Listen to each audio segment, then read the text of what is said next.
ধর্ম কোনো শব্দই নেই। দিন শব্দের অর্থ ধর্ম না, স্বভাব। ধর্ম কোনো শব্দই নেই। আপনার রাস্তায় আপনি, আমার রাস্তায় আমি, এইটি সবচেয়ে গণতান্ত্রিক ভাষা, যে তোমার যেটা ভালো লাগে তুমি সেটা করো। লা ইকরাহা ফিদ্দিন, লা নাই ইকরাহ, জবরদস্তি। ইকরাহা জবরদস্তি, ফি মধ্যে দিন মানে স্বভাব। দিন শব্দের অর্থ ধর্ম না, স্বভাব। ধর্ম কোনো শব্দই নেই। এটা আমাকে কিনায় বানাইছে। শব্দ হইল ধরম, ধরম,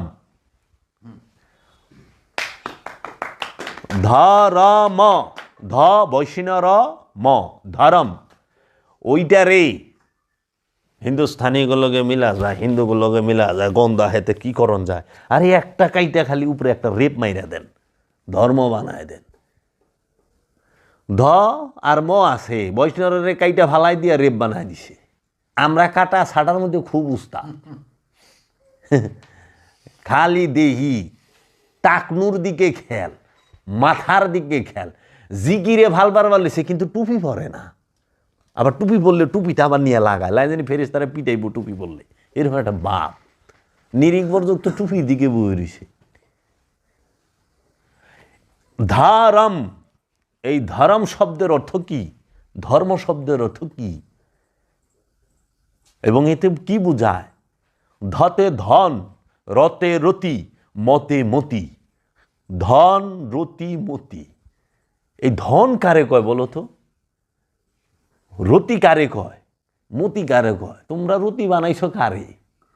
তোমরা আমানত বানাইছো কারে? আরে মেয়ে বুঝো কোনটারে রতি? তাহলে তো রতি সবারই আছে, গরু, ছাগল, বেড়া, বকরি। তোমরা যেটারে রতি কও, আমানত আল্লাহরে। আমানত তাকেই বলে যেটা ফেরত যোগ্য। মালিকানা কোনোদিন ফেরত যোগ্য না, নাকি ভাই? মালিকানা ফেরত দেয় না, আমানত ফেরত দেয়। মানুষ আমানতদার, মানুষ মালিক না। আমানতদার দেখে আমানত ফেরত দিতে হবে। কার কাছে? মালিকের কাছে। তার মানে মালিকের কাছে বেশি, তোর কাছে ওন থেকে কিছু রাখছে, তুই রাখ। তাহলে কোন হানকারী কোন হানে জায়গা কিরে? আমানত বুঝতে হবে। তা এখন আমরা অনুকরণ করি। কি করলাম? আমাদেরকে বলা হয় আল্লাহর হাবিব হযরত মুহাম্মদ সাল্লাল্লাহু আলাইহি ওয়াসাল্লাম যাহা করেছেন আমাদেরকেও তাহা করতে হবে। আল্লাহ রসুল যেভাবে চলেছেন আমাদেরকে সেভাবে চলতে হবে। আল্লাহ রসুল যা যা করছেন আমাদেরকেও তাই করতে হবে। তো যে বয়ান করতাছে, যাহারা বলতাছে, যাহারা কিতাবে লিখছে, আমি আমার দিকেও চাইছি, আমি তার দিকেও চাইছি। আসলে সত্যতা কোথায়, কতটুকু মানছি? আল্লাহর রসুল এখন আমাদের বুঝতে হবে অনুসরণ কি আর অনুকরণ কি। অনুসরণ হচ্ছে হাকিকি, মূল। অনুসরণ কাকে বলে? হাকিকিকে, মূলকে। মূল সবসময় অদৃশ্য থাকে, দেখা যায় না। যেরকম একটা গাছের মূল, এটা কিন্তু অদৃশ্য, দেখা যায় না। আপনার একটা মূল আছে, আপনার মূলটাও অদৃশ্য, দেখা যায় না। আপনি মূলটারে ডাইকা রাখেন, আর যেটা মূল উগিনে আপনি বাইর করে রাখেন, বুঝছেন না? মূল আর মূলে আমার শব্দ তো অনেক সময় অনেকে বুঝে না। তো এখন অদৃশ্য মূল সবসময় ঢাকা, ভেতরগত। আর অনুকরণ এটা হইল মেজাজি। অনুসরণ হইল হাকিকি, অনুকরণ হইল মেজাজি, দৃশ্যমান। মেজাজি মানেই হচ্ছে যেটা দেখা যায়, অনুষ্ঠান, দৃশ্যমান, চোখে দেখা যায়, বাহিরে। তো অনুসরণ আর অনুকরণ।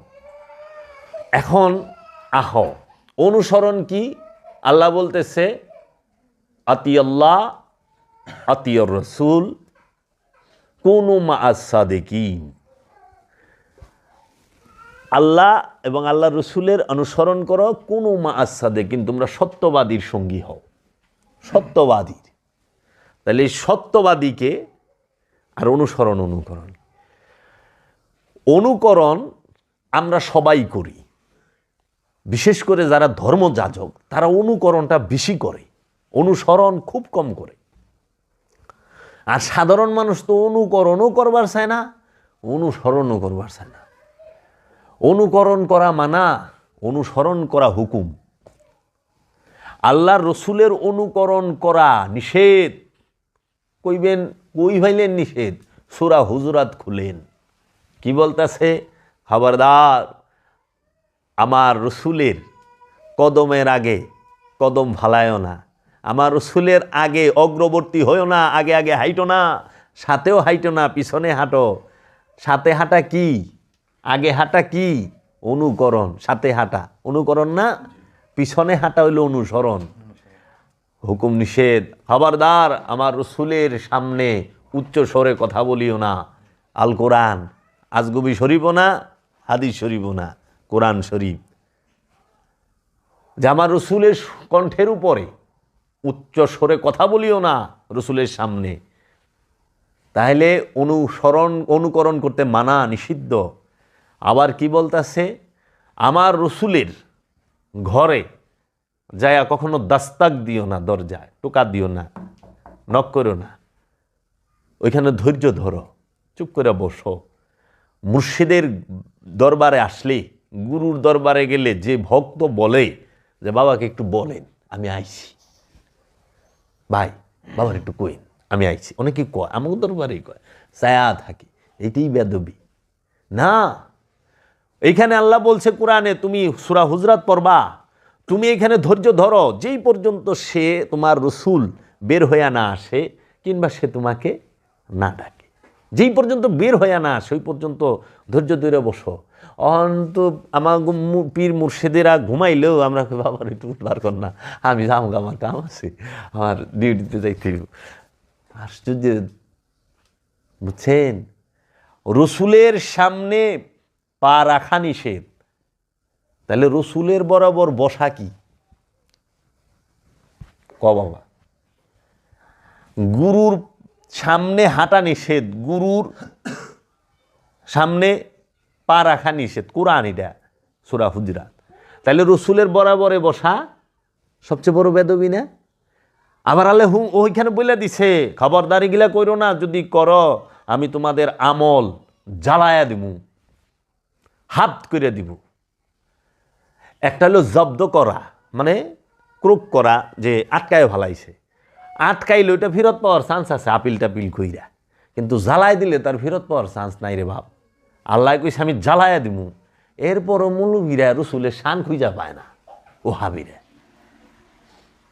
কিলে বড়াই করো, আল্লাহর হাবিবের দিকে আঙ্গুল তোলো, আল্লাহর হাবিবের বংশের দিকে আঙ্গুল তোলো, প্রশ্ন তোলো। আল্লাহ তো কইতেছে উচ্চ সুরে কথা কইলে, সামনে হাঁটলে এবং দস্তক দিলে, আরও 2-3টা কন্ডিশন দিছে, যে এইগুলা দিলে পরে তোর আমলই জ্বালায় দেব। তোর তো বাহাদুরি আমল লই আই, তুমি 12 বছর 30 বছর নামাজ কাজা করো নাই, আমল আল্লাহ কইছে আমলই জ্বালাই দিতাম।